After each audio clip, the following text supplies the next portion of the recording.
Good day, everyone. Welcome to PH68 Epidemiology. I pre-recorded this preliminary session earlier because we have a data collection at Anafunan Integrated School from February 5 to 7. Hope everyone already enrolled in our lens, and this is what you can see at the moment. While I recorded this a day before, you will see that there are padlocks beside the topics below module 0 and module 1. But during your time, these padlocks will be opened. We don't have an assigned room for this subject. We will use Lens primarily, and also if we will have synchronous sessions, I'll be using my Zoom account. We won't be using this link that I've posted here in this slide, but just to tell you that I won't be using Google Meet, but I'll be using Zoom throughout the semester. In your lens, the first material that you will see is our course guide. So you can download that, and that can be used as a guide for you for this semester.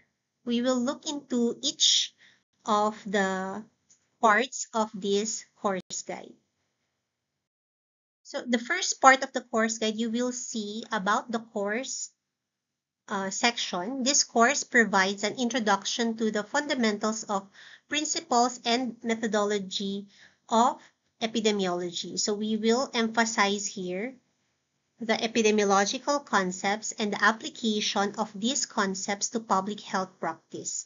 Also, we will cover and include distribution and determinants of health-related states or events in populations. We will also study about study designs. We have their analytical and descriptive study designs, measures of disease frequency and measures of association, sources of bias and confounding, and interpretation of epidemiological data. So at this point, it will seem too much for you about the course, but when we finish the course, we shall go back to this about the course section to see if we really encapsulated or took up all these concepts during the course.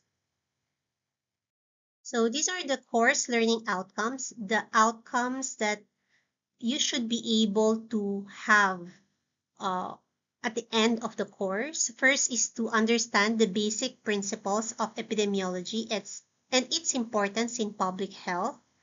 Second is to describe the distribution and determinants of health-related events in population.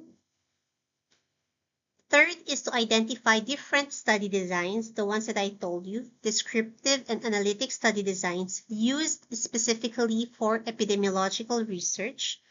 Fourth is to apply measures of association and impact to quantify relationships between exposure and outcomes.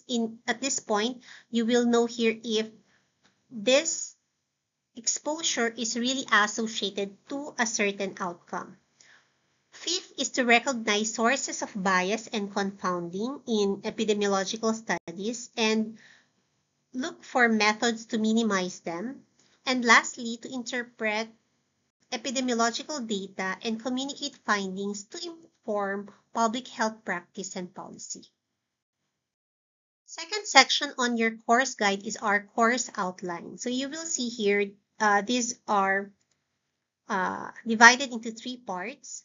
We have a total of 12 modules in this course. Modules 1 to 4, this will cover your preliminary exam topics. Modules 5 to 8, this will cover your midterm exam topics. And lastly, modules 9 to 12, this will cover your final exam topics. Every meeting that we will have, this is our schedule. We'll have the first 15 minutes for documentation and last week's recap, what we had or have learned last week. Then we have 60 minutes student report. Yes, you will be grouped and you will have modules to report on. Then the next 30 minutes is the instructor feedback or your faculty in charge feedback. I will be discussing or enhancing what you have reported or corrected some things that needs to be corrected. Although when or during the report, I might stop the student who's reporting if there are important things to feedback at that point. And then the last 75 minutes will be for the exercise or activity of the day. So the following week of that is dedicated for activity checking and rationale of your or exercise checking and rationale. For those, these are for those topics that you will see should or consist of 2 weeks or 6 hours. So this is important, the student report. So this is, according to William Glasser, we learn 10% of what we read, 20% of what we hear, and 30% of what we see. 50% of what we see and hear, and 70% of what we discuss. We learn 80% of what we experience and 95% of what we teach to others. That's why whenever I ask my students what they learned about the topic after the course, they usually will remember first the topic that they reported on. Also, I usually ask my students at the first week of meeting what are the best practices of their previous professors. So I usually get the feedback that they want the reporting part.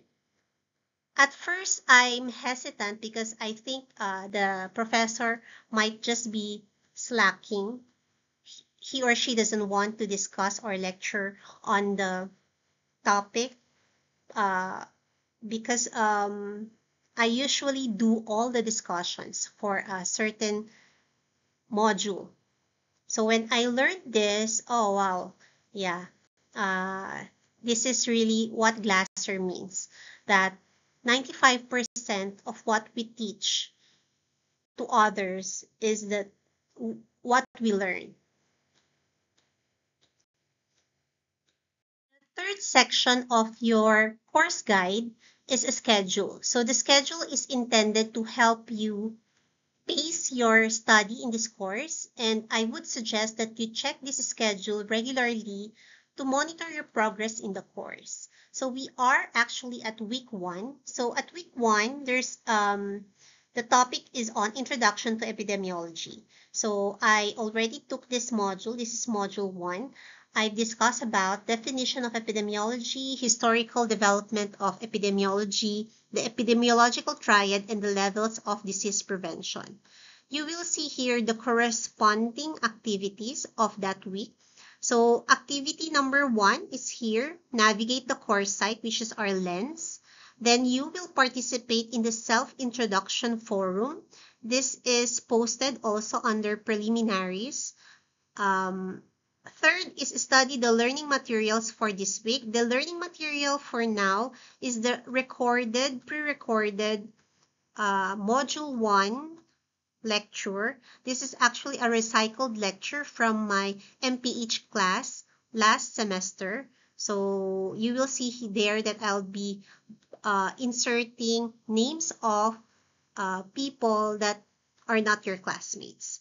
And then fourth is to do the learning activity, which is the exercise 1, and participate in the discussion forum, if any. Actually, there's no discussion forum for our week 1. It's just the exercise. But the exercise is timed. You need to finish it within your time. You will see here we have week 2 and week 3. For measures of disease frequency, this will be reported already. So week 2, we will have the reporting already. But on week 3, we will have the rationale and activity answers or exercise answers for that week. And then week 4, we will have the reporting again for data and additional measures of disease occurrence, but we won't be having any rationale week for this one. For week 5, we will have the reporting for descriptive epidemiology, and week 6, we will have the rationale for this module on descriptive epidemiology. Then we will have the preliminary exam. So I'm not sure if this is within the schedule, since we still don't have schedule for preliminary exam. So we can ask for permission from the dean if we can take the preliminary exam beforehand if we are earlier than the scheduled preliminary exam.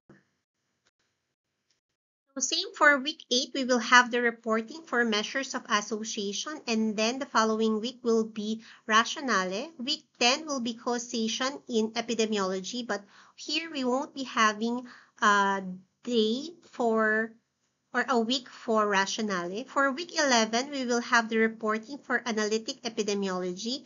And for week 12, we will have the rationale for analytic epidemiology. And finally, for week 13, we will have the reporting on bias and confounding before we have the midterm exam.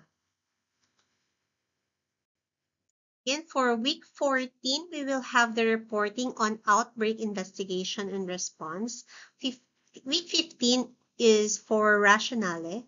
Week 16 is solely a reporting. Week 17, reporting. Week 18, reporting before we have our final exam. So everything's already plotted on this course guide. So I hope you'll be ready, especially the reporters, to report on their topics for the day. The following course requirements, we have proctored examinations, your prelim, midterm, and final examination. So this will assess your understanding of the topics for that exam. It might be conceptual or might be application of concepts. So this examinations will be 40% of your final grade. For quizzes, output requirement, assignment, attendance, and recitation, all in all, this would be 60% of your final grade. At the moment, there's no breakdown yet for this. I'll keep you updated if they've already sent a memo regarding the grading system for this. But as for now, the total for these requirements is 60%. For the course material, the first here is the PHA 203 module that I've created. It's still in its draft stage. So I'll be posting parts of the modules on our Lens in modules that fits, or if there are topics that fits. And then I'm using Ashton Grow. This is Essentials of Epidemiology in Public Health. There will be links that I'll be giving for this, or you can find the whole book. There's a soft copy available in the net. We also have Gordy's Epidemiology. This is also available. And we have CDC. This is also available. We have Rothman, also available on the internet. I just downloaded this for books. For Freeze, I'm not sure yet, but this is, I think, the book that was shared to me by Mom Vilma, because she was the one who teaches epidemiology the past few years. So there, the last part of your course guide is about the faculty in charge. So I am Jinky Marie T. Chua, an associate professor at Cagayan State University. My academic journey has led me to obtain a PhD in chemistry education at University of the Philippines Open University. I had my master's degree in public health at CSU and a bachelor's degree in industrial pharmacy at University of the Philippines, Manila. So in 2022, I completed my epidemiology fellowship at the College of Public Health of the University of the Philippines, Manila. So as everyone knows, I am deeply invested in research related to chemistry education, natural product formulations, and public health. And I constantly seek opportunities to contribute to the scientific community through research and inspire students or future generations like you. So I'm not the director for CSU Bank anymore. I'm the head of the Public Health Policy Formulation Unit of the CSU Bank. So if you have questions, you can drop your questions sa GC natin. So I assume these are the questions that you have at the moment. So what will we do today, ma'am? So first is do the self-introduction activity and then watch module 1 and do exercise 1. Also, I know that there are questions regarding reporting. So reporting shall start next week as I've reiterated in the course guide. So the grouping will be randomly done by LENS by February 5 when all of you have already enrolled. The reporting rubrics is also posted together with the Drive link where you will deposit your report PowerPoint. So you need to rename the PowerPoint to Module X and then surnames of reporters. For example, Module 1 underscore Chua Kapili Malabo Villaluz. So those are the things that I think will be frequently asked in RGC today. For the self-introduction forum, just state your name, your address, not where you are renting today, but where you really reside.